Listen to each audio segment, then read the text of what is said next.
Assalamualaikum warahmatullahi wabarakatuh, sahabat bukan Ustadz dimanapun sahabat berada. Mudah-mudahan sahabat yang menyaksikan video ini dimudahkan jalan rezekinya, dimudahkan urusannya, dimudahkan segala hal yang menjadi hajatnya, dan diijabah doa-doanya untuk menunaikan ibadah haji maupun umroh ke dua tanah suci Mekah maupun Madinah. Amin ya rabbal alamin. Pada video kali ini kita akan mengabarkan tentang Masjid Nabawi. Nah, ini Masya Allah tabat, ya ada yang lewat ya sahabat di depan kita, kencang sekali jalannya. Itu adalah jenazah yang setelah disolatkan akan dikuburkan ke makam Baki sahabat ya. Ini luar biasa tuh, entah apa amalan orang ini sehingga jenazah itu yang biasanya menggunakan mobil pada kali ini hanya menggunakan tandu dan sepertinya ringan sekali sahabat. Masya Allah, tabarakallah, entah apa amalannya. Terus banyak juga yang mengikuti dari belakang, itu mungkin saking ringan ini orang pada berlari nih.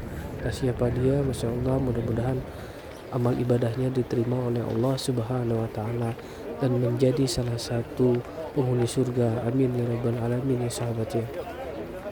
Jadi sahabat, tadi setelah sholat subuh kita menuju ke arah depan, mencari jalan keluar ke arah depan untuk mencari jalan lain dan memutari Masjid Nabawi ini sahabat. Kemudian tanpa sengaja ketemulah dengan tadi jenazah yang ringan yang kita saksikan bersama-sama tadi sahabat. Itu luar biasa, dan banyak juga orang-orang yang mengikutinya sahabat. Masya Allah, tabarakallah, luar biasa itu sahabat. Nah, saat kita keluar biasanya itu dari keluar ke arah depan, ke arahnya Raudhah itu biasanya kita bisa langsung memutar sahabat, memutar, tapi ini dibuat agak menjauh ke depan, kemudian menjauh, jadi kita mutarnya agak jauh. Ini kubah hijau kalau kita lihat ya sahabat ya. Nih, jarak antara masjid tempat keluar kita tadi tuh segini jaraknya, luar biasa sahabat, jauhnya. Tapi fenomena tadi menakjubkan sekali. Kita lihat tadi jenazah yang sangat ringan. Nah sahabat, itu yang kita bilang tadi, itu ada mobil. Nah, itu digunakannya mobil itu mengangkut jenazah juga sahabat. Tapi ini berbeda dari yang tadi. Biasanya jenazah dia itu diangkut oleh mobil tadi sahabat. Sekarang kita ke arah sini nih, padat ramai setelah sholat subuh. Nah, keluarnya seperti itu sahabat. Kemudian sahabat, kalau kita cerita tadi pemakaman jenazah tadi yang akan dimakamkan di makam Baki itu luar biasa keistimewaannya sahabat. Jadi jemaah haji maupun umroh yang meninggal dunia di tanah suci biasanya itu tidak dipulangkan ke tanah air ya sahabat ya. Namun kalau dia meninggalnya di Masjid Nabawi, maka dia akan dimakamkan di areal pemakaman Baki kota Madinah. Jadi sahabat, itu banyak sekali sejumlah hadis telah menerangkan tentang keistimewaan yang akan didapat seorang jemaah jika dia meninggal di tanah haram ya sahabat ya. Salah satu yang termasuk tanah haram itu adalah ya Madinah, adalah pemakaman Baki. Jadi areal tersebut sahabat banyak digunakan untuk memakamkan jemaah haji atau umroh yang meninggal dunia di tanah suci.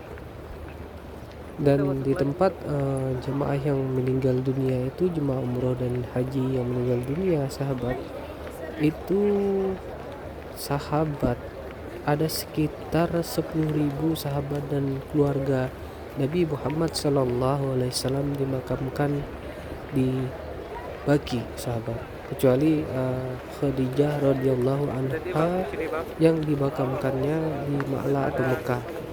Jadi itu ya sahabat. Nah, di pemakaman Baki, siapa saja yang meninggal dunia dan dimakamkan di sana sahabat, itu sangat-sangat memiliki keistimewaan yang luar biasa sahabat.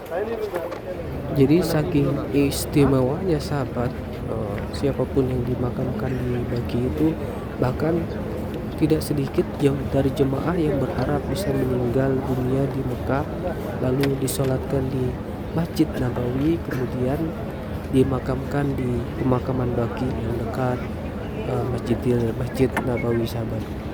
Jadi hal ini yang kita sebutkan di awal, karena siapapun yang meninggal di tempat suci ini, di mana Nabi Muhammad SAW akan memberi syafaat bagi mereka yang meninggal dunia sahabat, dan dimakamkan di pemakaman Baqi itu sahabat.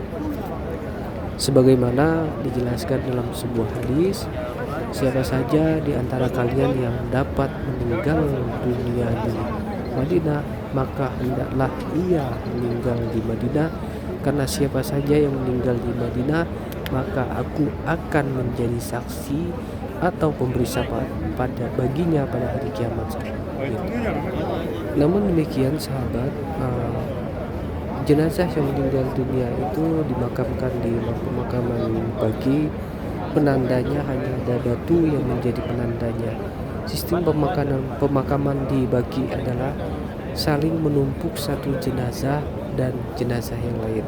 Jadi kalau kita ingin mencari kerabat, misalkan ada kerabat, saudara, atau teman atau kerabat tadi yang meninggal dunia dimakamkan di Baqi, itu akan sulit menemukannya sahabat. Meski begitu, dalam hadis menjelaskan juga bahwa ada keutamaan yang didapat jika dimakamkan di Baqi sahabat, yakni ahli kubur di tempat ini akan dibangkitkan pertama kali saat hari akhir kelak setelah Nabi Muhammad SAW. Nah, itulah keutamaan atau keistimewaan ya sahabat. Siapa saja yang meninggal dunia di Madinah dan dimakamkan di Baqi, pertama tadi dia akan mendapat syafaat Rasulullah, kemudian dia juga akan dibangkitkan setelah Rasulullah dibangkitkan pertama kali, kemudian para penduduk ahli kubur di pemakaman Baqi yang dibangkitkan setelah itu sahabat. Mungkin itu saja cerita untuk kisah untuk pemakaman orang-orang yang meninggal dunia di Masjid Nabawi sahabat.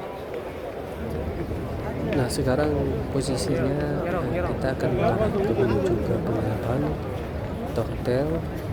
Jadi bagi jemaah yang ingin menunggu juga di dalam Masjid Nabawi juga bisa menunggu sampai situasi lengang, jadi sehingga tidak berdesak-desakan. Mungkin itu saja ya sahabat, video singkat dari Bukan Ustadz. Kurang lebih mohon maaf. Wabillahi taufiq wal hidayah wal inayah. Wassalamualaikum warahmatullahi wabarakatuh.